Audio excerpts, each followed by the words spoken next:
H.G. Wales की 1895 में लिखी किताब द टाइम मशीन नॉवल के आने के बाद time machine concept modern era में काफ़ी पॉपुलर रहा है। 19वीं शताब्दी से ही हमें टाइम ट्रैवल के अलग अलग कहानियाँ सुनने को मिलती हैं और कई बेहतरीन मूवीज़ भी इस कंसेप्ट पे हम देख चुके हैं। एवेंजर्स एंड गेम में भी टोनी स्टार्क क्वांटम कंप्यूटर की मदद से कैसे सारे एवेंजर्स टाइम ट्रैवल करके थैनोस को हरा देते हैं, ये सब हमने देखा है। और जिन लोगों ने नेटफ्लिक्स पे डार्क नहीं देखी, जो कि टाइम ट्रैवल पे ही बेस्ड है, तो उन लोगों को देखना चाहिए। शायद टाइम ट्रैवल पे इससे अच्छा शो अभी तक मैंने तो नहीं देखा।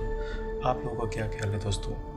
मिस्टीरियस साइंस में आपका एक बार फिर से स्वागत है और मैं हूँ आपका दोस्त दीपक। आज हम समय यात्रा यानी टाइम ट्रैवल से जुड़ी एक सच्ची घटना के बारे में जानेंगे। ये घटना जून 1951 की है, जब एक रात 11 से 11:30 के बीच न्यूयॉर्क टाइम स्क्वायर के सामने एक आदमी अचानक प्रकट हो जाता है। उसे देख के आजू बाजू के तमाम लोग काफ़ी आश्चर्यचकित तरीके से उसे देखने लग जाते हैं। उसकी वेशभूषा वहाँ के सभी लोगों से भिन्न थी, क्योंकि वह व्यक्ति 18वीं शताब्दी के कपड़े पहने था और वो व्यक्ति भी आसपास के माहौल को देखकर हैरान और परेशान हो जाता है और घबरा जाता है, मानो जैसे लग रहा हो कि वो किसी अलग ही दुनिया में आया है। इस बीच वो कुछ समझ पाए, उसकी और तेज़ी से आती एक टैक्सी उसे टकरा जाती है और इस दुर्घटना में उसकी मौत हो जाती है। फिर उसकी लाश को पोस्टमार्टम के लिए मुर्दा कर ले जाया जाता है और जब उसके सभी चीज़ों की तलाशी ली गई, तब उसके पास से बहुत ही आश्चर्यचकित कर देने वाली चीज़ें मिली थी। उन चीज़ों में तांबे का एक टोकन, एक बिल जिस पर घोड़े के तबेले का पता और नाम लिखा था, एक बिजनेस कार्ड जिस पर रूडोल्फ फेंज नाम लिखा था और उस पर 5th एवेन्यू इस प्रकार का पता था, और उसके पास से $17 के पुराने नोट थे जो एकदम नए लग रहे थे और एक खत था जिस पर 1876 का स्टैम्प लगा था।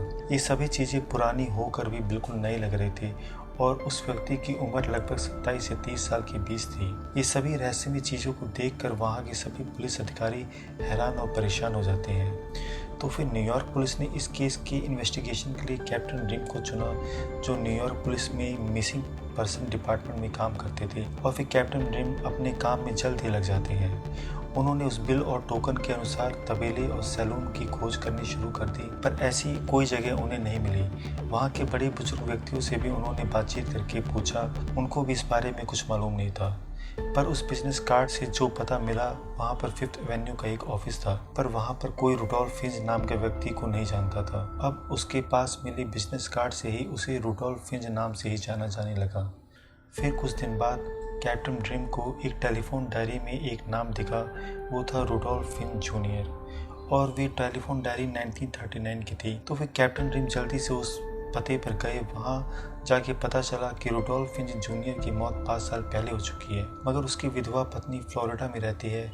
उनकी पत्नी का पता मिलने के बाद कैप्टन ड्रीम उनसे मिलने गए। तो फिर रूडोल्फ फिंच जूनियर की पत्नी ने जो बातें बताई वो बहुत ही चौंका देने वाली थी। विधवा पत्नी ने उन्हें बताया कि रूडोल्फ फिंच सीनियर, ये व्यक्ति रूडोल्फ फिंच जूनियर के पिता है और वो 29 साल की उम्र में 1876 में अचानक गायब हो गए थे। उस विधवा पत्नी ने बताया कि एक दिन शाम को वो सड़क पर घूमने गए थे। उसके बाद ना ही वो घर वापस आए, ना ही उनको तब से किसी ने देखा। इसकी पुलिस कंप्लेंट भी तब की गई थी। ये पूरी बातें सुनकर कैप्टन ड्रीम बहुत ही हैरान और परेशान हो जाते हैं। फिर उन्होंने 1876 के लापता लोगों की पुलिस फाइल देखी तो उन्हें विश्वास हो गया कि विधवा पत्नी ने जो बातें बताई वो बिल्कुल सच थी। उस फाइल में जिस व्यक्ति का हुलिया और वेशभूषा का वर्णन किया गया था, ठीक उसी तरह उस व्यक्ति से मेल खा रहा था जिसकी उस सड़क हादसे में मौत हो गई थी। इससे ये निष्कर्ष निकलता है कि रूडोल्फ फिंच ये व्यक्ति अचानक टाइम ट्रैवल करके अपने समय से 75 साल भविष्य में आ गया था, पर दुर्भाग्यवश वो कुछ समझ पाए उस पहले ही एक सड़क हादसे में उसकी मौत हो गई। ये अब तक की सबसे बड़ी रहस्यमय घटना में से एक है और तब से रूडोल्फ फिंच को एक टाइम ट्रैवल माना जाता है, जो अपने समय से अचानक टाइम ट्रैवल करके भविष्य में 75 साल आगे आ जाता है। बट काफी सोचने वाली बात है कि क्या उसके पास कोई टाइम मशीन थी या कोई पोर्टल जिससे वो 75 साल ट्रैवल करके आया। इस बारे में कमेंट बॉक्स में अपने कमेंट जरूर करना दोस्तों। इस घटना को इतने साल होने बावजूद भी यह रहस्य अभी भी अनसुलझा है। दोस्तों, ये घटना आज भी एक मिस्टीरियस घटना के रूप में ही जानी जाती है। दोस्तों, इस घटना को इतने साल बीत जाने के बावजूद भी आज तक इस मिस्ट्री को सॉल्व नहीं किया जा पाया कि आखिर रुडोल्फ वेंच कैसे 75 साल अपने समय से आगे ट्रैवल करके आया। ऐसी ही एक और घटना है time travel in Chaplin movie में। सन 1928 में चार्ली चैपलिन फिल्म की प्रमोशन के दौरान एक वीडियो सामने आई जिसमें एक महिला सेल फोन पर बात करते हुए कैमरे में कैद हो गई थी। उस समय तो किसी ने इस वीडियो पर ध्यान नहीं दिया, लेकिन बाद में जब इस वीडियो पर ध्यान दिया गया कि एक महिला सेल फोन पर बात करती हुई कहीं पर जा रही है, जबकि सन 1928 में तो सेल फोन का आविष्कार ही नहीं हुआ था। इस वीडियो को कई लोगों को भी दिखाया गया, लेकिन कोई भी इस महिला को पहचान नहीं पाया, इसलिए इस महिला को टाइम ट्रैवलिंग की घटना से जोड़ा जाता है। दोस्तों, ऐसी ही एक और घटना है आईफोन वाली खास पेंटिंग की। 1860 में बनी एक खास पेंटिंग में आईफोन के होने का दावा किया गया, जबकि पहला आईफोन 2007 में आया था। यह पेंटिंग फर्डिनांड जॉर्ज वॉल्डमुलर नामक एक कलाकार द्वारा बनाई गई थी। इसमें एक गांव की लड़की हाथ में फ़ोन लिए चलती नजर आ रही है। लड़की के हाथ में जो फ़ोन है उसे आईफोन होने का दावा किया गया था। हालांकि ये पेंटिंग अब तक एक रहस्य ही बनी हुई है। ऐसी ही एक और घटना है दोस्तों, वर्तमान में आया भविष्य का चोर। साल 2003 में एंड्रू कार्लसन नामक एक व्यक्ति को 2595 करोड़ रुपए की चोरी के आरोप में पकड़ा गया था। जांच के दौरान उस व्यक्ति ने खुद को साल 2256 का बताया। वहीं उसने यह भी कहा कि अगर उसे छोड़ दिया जाए तो वो ओसामा बिन लादेन का पता बता देगा। हालांकि कुछ दिन बाद उसे बेल दे दी गई, जिसके बाद वो पूरी तरह गुमशुदा हो गया।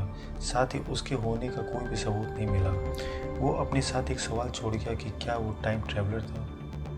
दोस्तों, एक और घटना हमें टाइम ट्रैवल के बारे में बताती है। 1941 में दिखा 21वीं शताब्दी का आदमी। यह तस्वीर 1941 में ली गई थी, जिसमें 21वीं शताब्दी का आदमी दिखाई दे रहा है। इस तस्वीर ने सभी के होश उड़ा कर रख दिए। जानकारी के अनुसार यह तस्वीर उस वक्त ली गई थी जब 1941 में ब्रिटिश कोलंबिया में गोल्ड ब्रिज नाम के एक ब्रिज का उद्घाटन किया गया था। इस तस्वीर को लेकर शोधकर्ताओं ने बताया कि इस व्यक्ति ने 21वीं शताब्दी के हिपस्टर फैशन के कपड़े पहने थे। हालांकि यह तस्वीर अब तक एक रहस्य बनी हुई है। दोस्तों, आप लोग टाइम ट्रैवल को लेकर क्या सोचते हैं, नीचे कमेंट करके बताना। टाइम ट्रैवल एक काफ़ी फैसिनेटिंग टॉपिक है जिस पर जितनी बातें करें उतना ही कम लगता है। अगर आपको ये वीडियो अच्छी लगी होगी तो इसे एक लाइक कर देना और चैनल को सब्सक्राइब कर देना। मिलते हैं फिर किसी और मिस्टीरियस वीडियो में, तब तक के लिए जय हिंद।